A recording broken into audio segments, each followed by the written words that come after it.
président d'association. Je remercie évidemment la GICRA, Pierre Bloch, pour avoir l'occasion de s'exprimer juste après moi, il va sans doute arriver là. Et notamment en marge, en tout cas en avant-première par rapport au festival de lutte contre les discriminations de Joséphine Baker. Je voulais remercier aussi l'association nationale des harkis, Agir pour les harkis, M. Mohand Amounou, que j'ai eu au téléphone évidemment pour préparer tout ça, et puis l'excellente relation établie avec Amin de Kemache, et ici président de l'association départementale des harkis de Dordogne et de l'orphelin. Et puis remercier l'absente du jour, la préfète déléguée à l'égalité des chances, mais qui, pour des raisons de réserve électorale, ne peut pas participer, ce qu'elle regrette beaucoup. Elle nous a demandé de vous faire part de ses regrets. Elle a beaucoup œuvré avec l'ensemble des acteurs associatifs et puis les acteurs de terrain ici pour pouvoir organiser cette séquence, mais elle en est privée.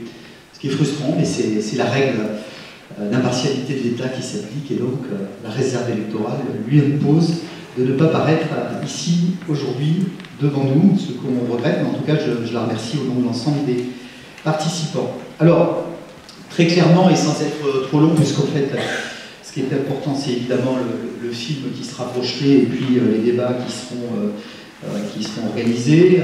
Remercier évidemment l'éducation nationale, le collège Aliénor d'Aquitaine présent ici, le collège Pierre-Martin de Rozan, dont je remercie et les élèves et les enseignants, et puis remercier tout particulièrement Katia Kemache qui est ici, qui nous fait vraiment l'honneur d'organiser les débats qui suivront la projection du film, qui connaît très bien évidemment ce sujet, nous dira d'où elle parle, comme on dit dans notre jargon.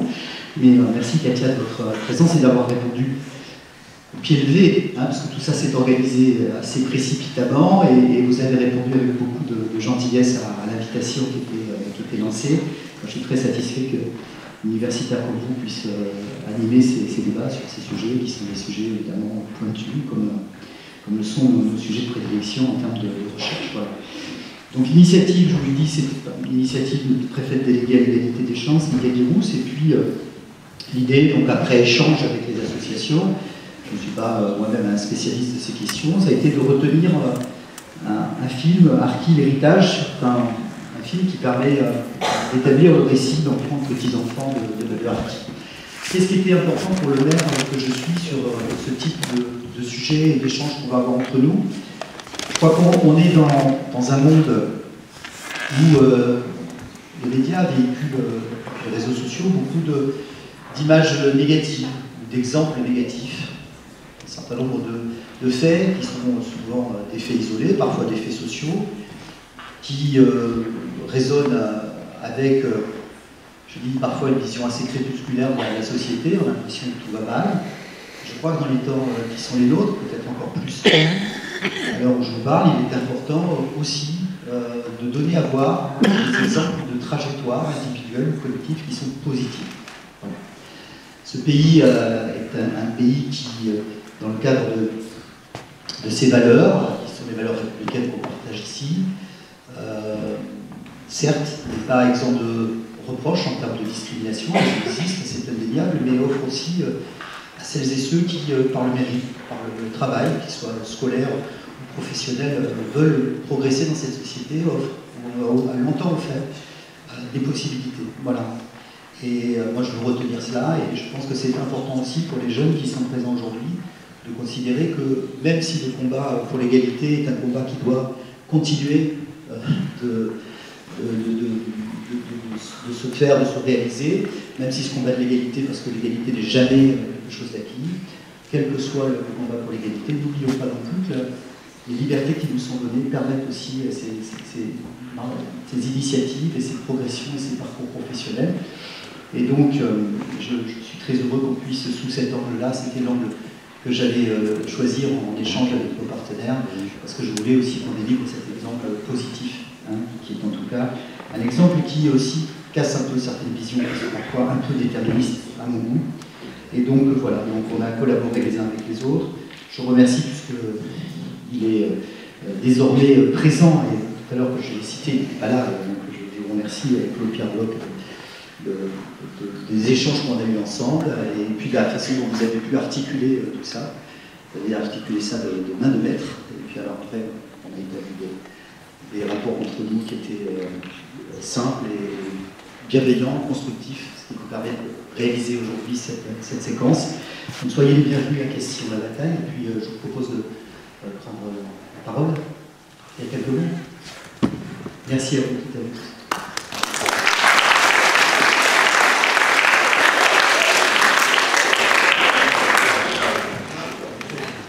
Bonjour. D'abord, je voulais remercier Monsieur le maire, car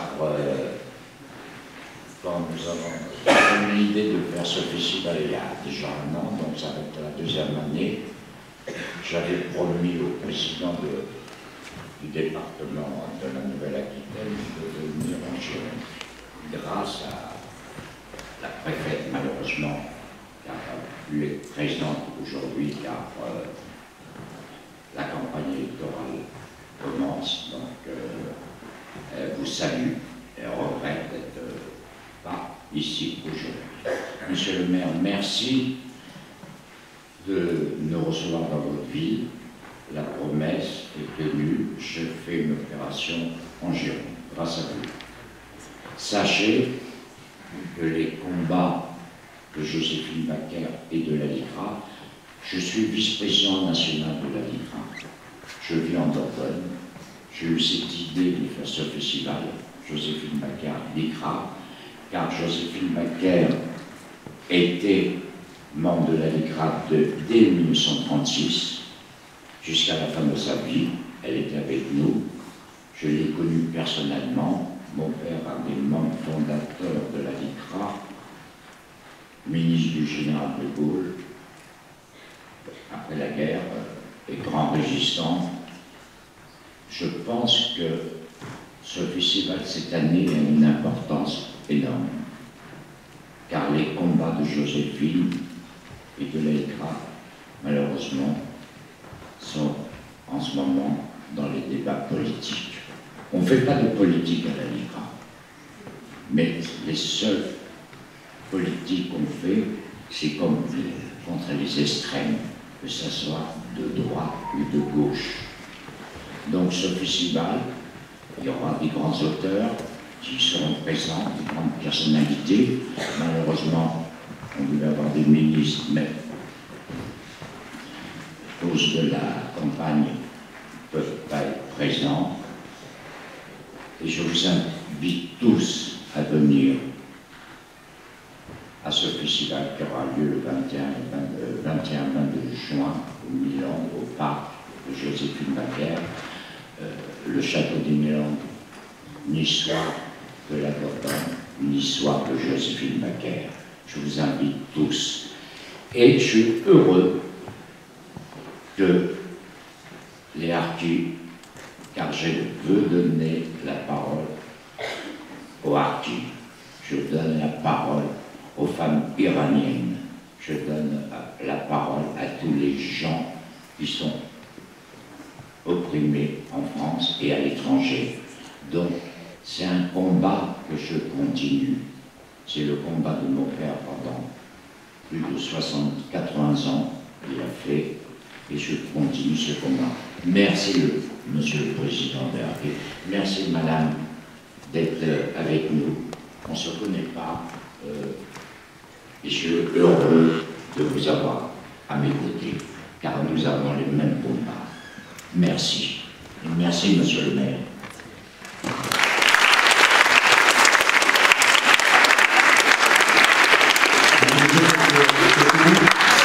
J'en profite pendant que vous avancez au micro pour remercier aussi l'ensemble des équipes de la communauté de communes qui ont soutenu l'organisation de cette manifestation, la réservation des bus, des salles, le matériel. Voilà. Merci. Bonjour à tous, je me présente. Monsieur Kéma Jamil, président de l'association départementale Harkis Dordogne, Veuve et Orphelins.